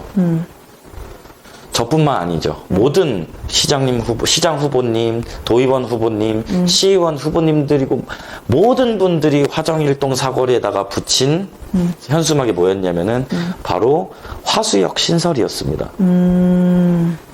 네. 이 고양 은평선이 생기면서 이제 고양시청역이 생겨야 되고요. 네. 그 고양시청역 다음 역이 이제 화정역이었습니다. 네. 근데 이제 화정 1동에 살고 계시는 주민분들은 이 고양시청역과 이 화정역 사이 중간에 역을 하나 만들어 달라 말씀을 좀 하세요. 저도 화정 1동 살거든요. 네. 네. 근데 이제 제가 다니다 보면은 화정 1동에 사시는 분들은 화정역까지 걸어가기가 좀 힘들어요. 버스를 타고 가거나 좀 걷는데 시간이 좀 오래 걸릴 정도로 좀 그런 문제점이 있는데, 지금 저는 이거를 제 공약으로 걸었기 때문에 이걸 추진해야 되는 입장이란 말이죠. 네. 근데요, 몇 개월 전부터 시장님이 바뀌면서 고양시청을 전면 재검토하겠다라고 발표를 하셨어요. 뭐 옮긴다, 그냥 그대로 존치하겠다, 원한대로 이런 얘기가 아니라 그냥 전면 재검토하겠다라고 말씀을 하셨는데, 사실 고양시청이 이제 신청사로 이제 새로 만들어지기까지의 과정은 굉장히 오랜 시간이 걸렸었고, 전 이재준 시장님 때부터 행정 절차가 이미 90% 이상 이어가고 있는 상황이었습니다. 그래서 그 상황에서 이제 새로운 시장님이 오시면은 그대로 진행만 하면 되는 상황인데, 이게 진짜 손바닥 뒤집듯이 뭐 전면 재검토를 하겠다, 뭐 옮기겠다, 뭐 이런 소문들이 너무 많이 들렸었어요. 그래서 저는 사실 이거 좀 불안하다 하고 있는데, 전면 재검토를 하겠다라는 말이 끝난 지가 얼마 지나지 않아서 갑자기 아무랑도 그 상의를 하지 않고 이제 고양 시장님과 이제 고양 부시장님 두 분께서 갑자기 발표를 하신 거죠. 갑자기 그것도. 예. 그러니까 우리 여기 덕양 구민분들, 여기 원당, 화정, 여기 살고 계시는 많은 주민분들이 전면 재검토라고 했다가 갑자기 옮겨온다고 이렇게 발표를 해버리니까 사실 지금 주민분들이 지금 말이 아니죠. 난리가 아닌 상황인데, 저는 뭐 그것도 말씀을 좀 드리고 싶지만, 저는 사실 이거를 계속 말씀을 드리는 게요. 시청 존치도 당연히 필요하죠. 예, 시청 존치는 무조건 존치가 돼야 되는 상황인데, 네. 저는 화정 지역 도의원으로서 이제 그 이동환 시장님한테 진짜 물어보고 싶은 게, 고양시청을 옮긴다고 하시면 시장님이 후보 때 공약하셨던 화수역 신설은 어떻게 되는 겁니까? 라고 직접 물어보고 싶어요. 그러네요. 네. 제가 그래서 지금 조금 지루하셨겠지만 이 순서를 이거를 먼저 말씀을 드린 게요. 왜 고양시청역에서 화정역까지 가는데 중간에 화수역 신설하는 이 내용을 왜 미리 말씀을 드렸냐면은, 이게 이동환 시장님 후보 당시 공약사항입니다. 화수역 신설. 예. 근데 시청을 일산으로 옮기시면 이 공약은 어떻게 되는 건지 진짜로 진작에 한번 물어보고 싶습니다. 네. 돌아가신 분이네. 정의당 외계인이 침투했을 때 우리가 힘을 합쳐야 되지 않겠느냐고 얘기를 하잖아요. 경기도는 미래가 이제 밝아지는 게, 외계인이 찬탈했을 때 이분들이 지금 현재도 뭉치고 있기 때문에 외계인이 침탈했을 때도 뭉친다. 그 한 예로 그 뭐죠? 아직도 계속 그 고양시청 청사 그에 대해서 지금 수많은 사람들이 거의 외계인의 침탈과 같은 것 같아요. 제가 볼 때는 조선 총독부 휘하에 있는 지방자치단체장이 본인이 해야 될 의무에 대해서 과연 그 의무를 제대로 실현하고 있는지에 대한 의문점이 드는데, 이 젊은 정치인들이 외계인의 침투에 대해서 힘을 합쳐가지고 네. 머리 삭발도 하고 무시당하는 그 의회의 권위를 다시 또 주창하기도 하고, 이 모습들이 정말 좋은 것 같아요. 네. 이곳에서는 우리가 흔히 얘기하잖아요. 국민의힘에는 국민이 없다고. 이곳에는 시민이 있는 것 같아요. 네. 그리고 뭐 민주당에 민주가 없다고 했는데, 이곳 젊은 정치인들에게는 민주가 있었어요. 네. 네네. 맞습니다. 정의당 얘기도 해야 되겠네요. 그곳 경기도 정의당에서는 정의가 있더라고요. 그래서 이분들이 그나마 모였구나, 시민들을 조금은 생각하구나.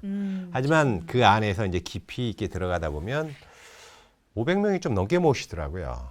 네. 예. 그리고 그분이 또 나가서 패킷 들고 딱 서 있는데 일단 아름다워요. 젊음이 함께 한다는 거, 시민과 함께 한다는 거 정말 마음에 들어요. 네.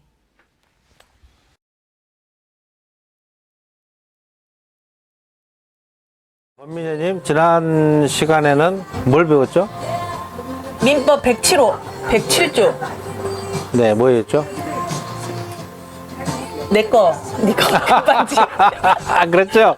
역시 여인은 금반지에 관심이 있죠. 뭐 조합점은 다 필요 많이 하시는데요. 네. 107조 비진위 표시. 비진위 표시. 예. 진위가 없는 표시라는 거죠. 줄마음이 없이 줬다. 뜻이 없는. 네, 그럴 때 분쟁을 어떻게 해결하느냐 방법을 배웠고요. 네. 오늘은 108조 통정허위 표시예요. 통정의 통정이라는 게 야릇하죠. 정을 통하다? 그렇죠. 네. 야릇하 민법에서는 짜고예요. 짜고. 아. 짜고 허위 알죠. 표시를 했다.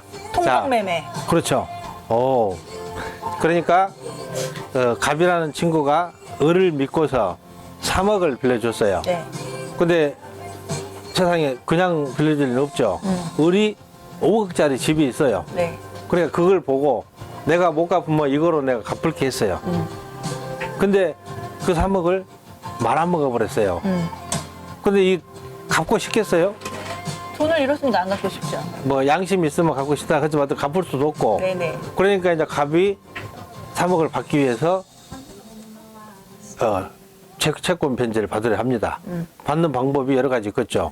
그 중에 하나가 경매를 넣는 거죠. 뭐 그런 등등으로 네네. 뭐 어쨌든 행사를 이제 실력 행사를 하려고 하니까 이 친구가 알고 이걸 자기 여자친구한테 집을 이전을 해놔버려요. 아. 근데 이 을이 여자친구한테 의전할 때 여자친구 준 거예요? 준 건 아니에요. 준 게 아니죠. 그렇죠. 네. 역시 의사와 표시가 다른 거죠. 네네. 네가 좀 갖고 있어라. 네네. 그래서 어느 때 되면 다시 돌려달라. 네.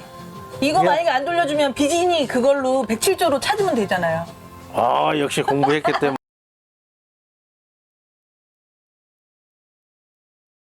이번에 KTN 포토에서는 네네. 저희 이번에 대회비 개봉했죠. 얼마 전에 개봉한 대회비에 대해서 취재를 하고 왔는데요. 네네. KTN 포토의 대회비 보실게요. 여기 대회비 이때 그 VIP 시사회 때 네네. 휴가가 아, 왔어요. 그래서 사람들이 깜짝 놀랐는데 네. 휴가가 온 이유는 네.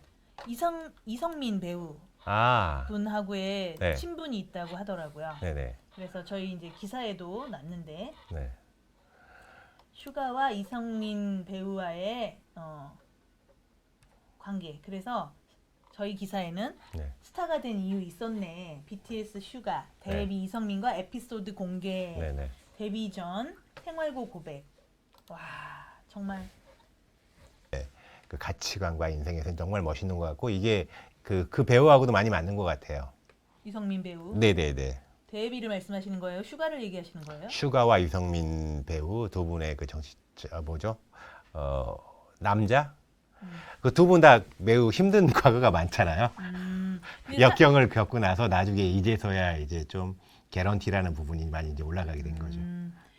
그렇게 또 현실적으로 보시면 그런데 어쨌든 이게 이성민 배우하고 BTS의 슈가하고의 친분이 있을까라고 의아해하는 사람들이 봤을 때는 굉장히 이슈죠. 이슈고 또 어쨌든 과거에 힘들었던 시절 누구나 사람은 어느 자리에 가기 전에는 힘들었던 시기가 있는데 자기가 힘들 때 옆에서 힘이 되어준 사람이 누구냐. 근데 또 거기에 따른 보은을 하느냐 안 하느냐로 인간성이 평가가 되기도 하는데 나이 차이라는 부분으로도 좀 이런 조합이었었고 네.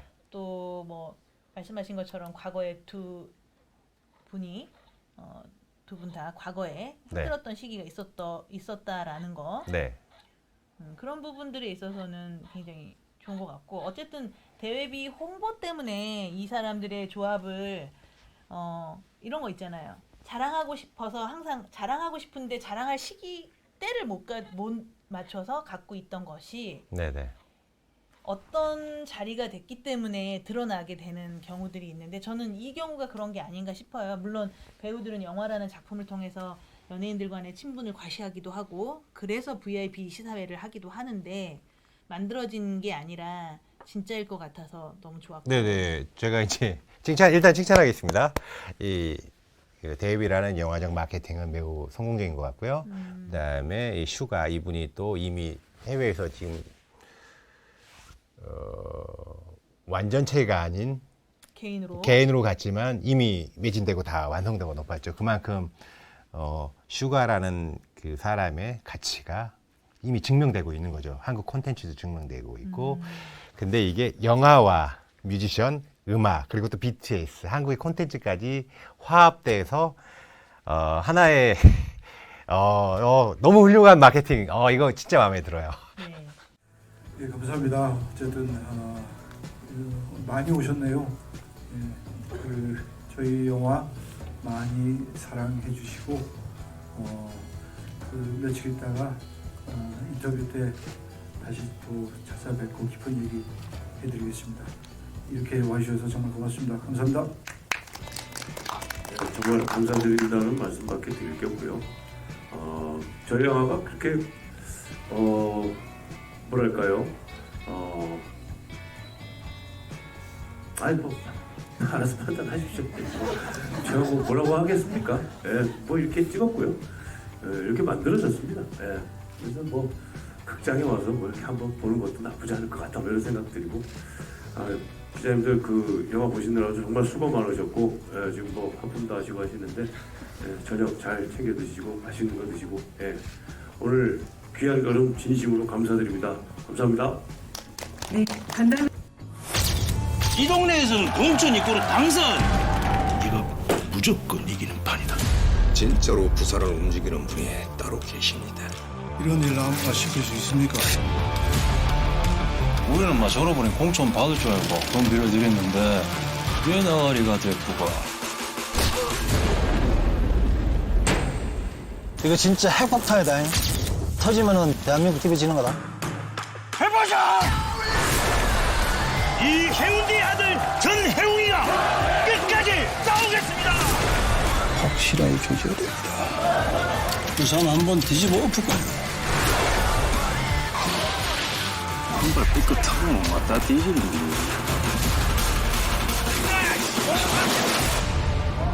여자부로 굴에 들어갔더만 호랑이 한 마리가 앉아있네.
네, 그리고 이제 마지막 저 한마디 더 말씀드리고 싶은 게 뭐냐면 지방자치단체장, 예를 들어 시장, 군수 뭐 이런 분들이 있어요. 그분들이 협회도 있어요. 시장 군수협회도 있고, 자 그곳에 의의를 제기를 하세요. 어차피 청와대 청원단 자체가 없어졌기 때문에 이의제기? 예, 이의제기. 자신이 하고자 하는 시민의 목소리를 계속 말씀을 하세요. 그렇지 않으면 마땅히 받아야 될 것을 놓치게 됩니다. 왜? 지금은 찬탈의 시대. 그리고 우리가 믿고 맡겼던, 우리가 표를 모아서 우리가 선출한 그 자들이 정말 정상적으로 자신의 직분에 맞는 업무를 하고 있는지 이제부터 여러분이 눈을 뜨고 지켜봐야 합니다. 매스미디어나 이런 매체들보다는 여러분이 더 지켜보셔야 됩니다. 지금 상황이 그런 것 같습니다. 각자 도생의 시대, 우리 것은 우리가 지키자. 오늘 준비된 방송은 여기까지고요. 네. 한 주간 많은 이슈들이 있었고 또 물론 여기가 저희가 다 다루지 못한 내용들도 있지만 네. 그래도 가장 큰 이슈, 제가 하고 싶은 네. 이야기들은 다 한 것 같습니다. 어쨌든 많은 분들하고 공감하면서 여러분들의 생각은 어떨지 네. 이렇게 알아보고 싶었던 부분들에 네. 대해서 좀 알아봤고요. 한 주간 힘들고 지쳐 있었던 네. 일상들을 다 털어내고 다 털어내서 다음 주를 또 준비하는 그런 시간이 됐으면 좋겠습니다. 대통령의 3.1절 기념사가 참으로 충격적입니다. 조선이 식민지가 된 것은 구한국이 없었기 때문이며 세계적 대세에 순응하기 위한 유일한 활로이다. 대한민국의 삼척 동자도 다 아는 희대의 매국노 이완용의 말입니다. 우리가 세계사의 변화에 제대로 준비하지 못해 국권을 상실하고 고통받았다. 어제 대한민국 대통령의 제104주년 3.1절 기념사의 일부입니다. 저는 매국노 이완용과 윤석열 대통령의 말 사이에 무슨 차이가 있는지 이해하지 못하겠습니다. 모두 일제의 강점과 지배를 합리화시키는 식민사관입니다.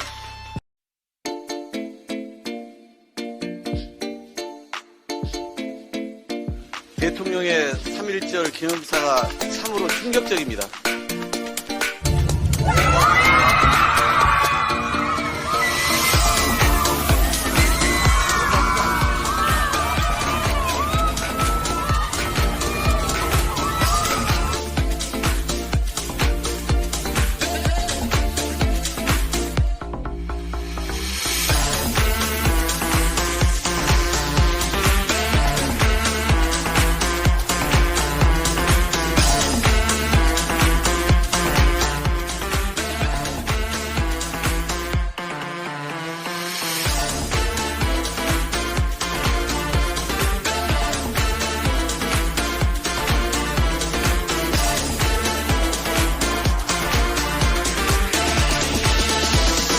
주머니에 손 넣고도 하던데. 여기가 미국. 손. 그 손 앞으로 모으세요. 아이, 습관이라고요, 습관. 그리고 미국 CEO들은 주머니에 손 넣고도 하던데. 불이 정도 가지고. 여기가 미국입니까? 건방진 자세는 상대에게 부정적인 감정을 일으킵니다. 그럼 뭐 죽을 죄 지은 사람처럼 할까요? 겸손하지만 당당한 자세 유지하세요. 겸손하면서 당당하게요? 아니 그게 말이 되냐고요. 차라리 따뜻한 아이스 아메리카노를 만들어내라고 하지? 내용만큼 중요한 게 형식이고 형식만큼 중요한 게 태도입니다. 프레젠터의 사소한 표정, 행동, 자세 이런 요소들이 듣는 사람들에게 직관적으로 다가오니까 해내세요. 징징거리지 말고. 손. 그 손 앞으로 모으세요. 아이, 습관이라고요, 습관.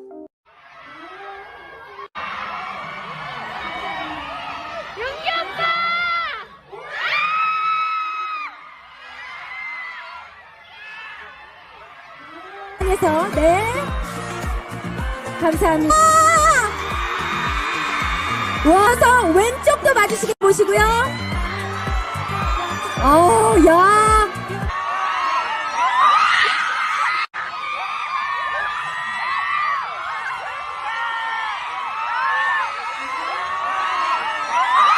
무효 11표로서 부결되었음을 선포합니다.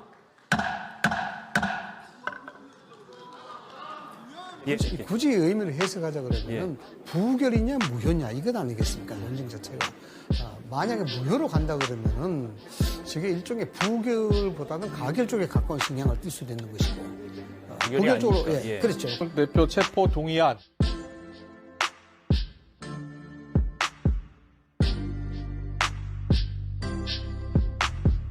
일단 그 두 표의 판단은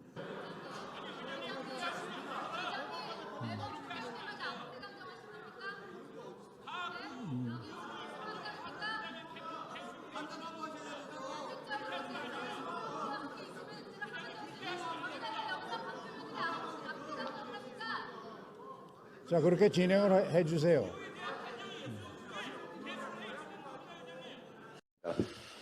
네. 윤석열 정권의 역사관이 묵과할 수 없는 지경에 이르렀습니다. 이번 3.1절 기념사를 듣고 현장에서 제가 귀를 의심했습니다. 대한민국 대통령의 입으로 우리의 건국 이념과 헌법 정신이 송두리째 부정당했습니다. 지금도 독도를 자기 땅이라 우기고 침략을 반성하지 않고 있는 일본입니다. 그런 일본의 잘못을 합리화하고 협력을 구걸하는 것은 학폭 피해자가 가해자에게 머리를 조아리는 것과 같습니다. 정부 여당의 대일 저자세와 굴종을 지켜보면 이 정권이 과연 어느 나라의 이익을 우선하는지 의심스럽습니다. 오죽하면 이번에도 천공이 시키더냐라는 세간의 비판까지 나오고 있습니다. 한일 관계 정상화의 출발점은 가해자인 일본 있다 그래서 응원차 잠깐 들렀어요. 오늘 여러분 월말평가 있다 그래서 응원차 잠깐 하고 임 여사도 나를 믿을 필요 없어. 그저 이 대게만 먹어주면 돼요. 껍질이 단단해서 여가 힘들었으니 맛있게 먹어야 하고.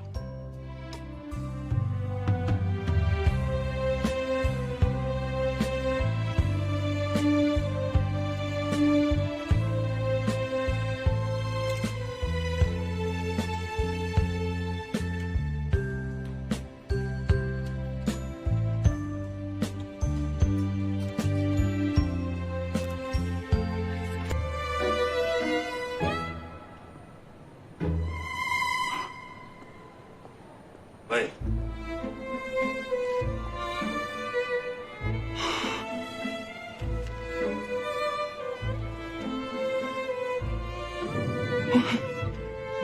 나머지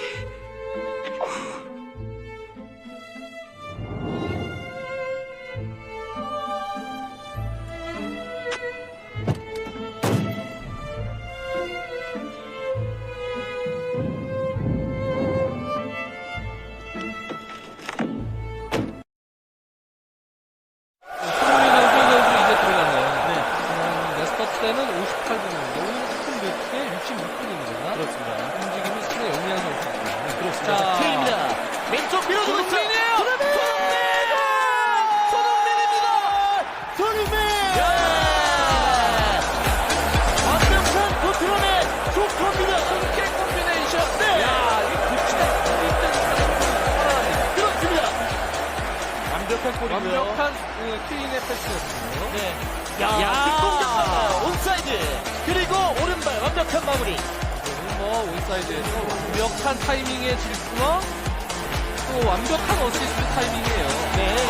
첫 터치 완벽했고요. 마무리 또 완벽했습니다. 200점짜리 골.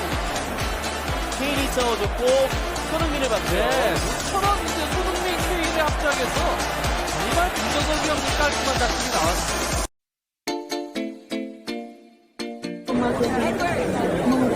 Thank you guys, great to meet. Here we go, thank you so much, thank you.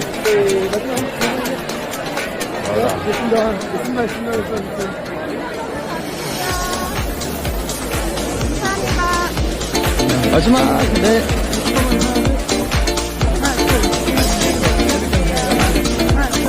Junji Burberry.